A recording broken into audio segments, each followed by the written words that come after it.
Saudara, kasus kekerasan seksual terhadap anak yang dilakukan ex-Kapolres Ngada menambah panjang daftar kasus pidana.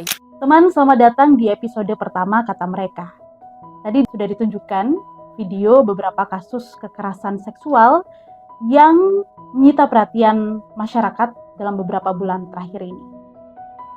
Ya, nggak mengenal latar belakang pendidikannya seperti apa, gajinya berapa, pangkatnya apa.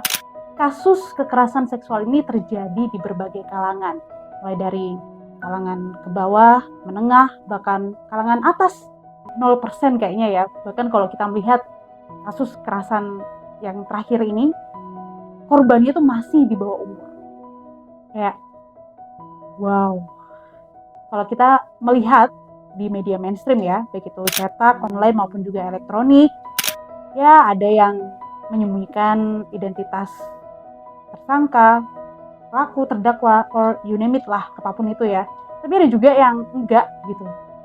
Terus kalau misalnya kita ngelihat juga di media sosial, wah, tambah barbar ya netizen ya. Nah, tapi kita nggak mau ngebahas dan juga ngebandingin antara media mainstream maupun juga media sosial. Tapi kita mau ngebahas kalau misalnya kita spill the tea, identitas dari tersangka maupun juga korban dari kasus kekerasan seksual, itu boleh nggak sih? Berbahaya nggak sih? Teman, di Kode Etik Jurnalistik, salah satunya di pasal 3 menyebutkan bahwa wartawan Indonesia harus menerapkan asas praduga tak bersalah. Artinya harus menerapkan prinsip untuk tidak menghakimi seseorang. Selain itu juga di P3SPS atau Pedoman Perilaku Penyiaran dan Standar Program Siaran, salah satu pasalnya yaitu pasal 43 juga sudah mengatur bahwa identitas baik itu pelaku maupun juga korban dari kasus kekerasan seksual itu harus disembunyikan.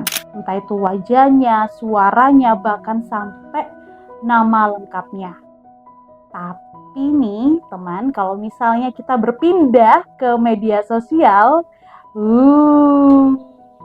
kata mereka, udah deh diviralin aja gitu, biar kapok tersangkanya, biar ada sanksi sosial, biar nggak ada korban-korban yang lainnya. Tapi di sisi lain, kata mereka yang lain, ada yang kasihan, udah deh nggak usah diviralin, kasihan, karena mau gimana pun juga tersangkanya ini masih memiliki hak untuk melanjutkan hidup, memiliki masa depan yang cukup panjang. Jadi kira-kira seperti itulah kata mereka. Kalau katamu kayak gimana nih?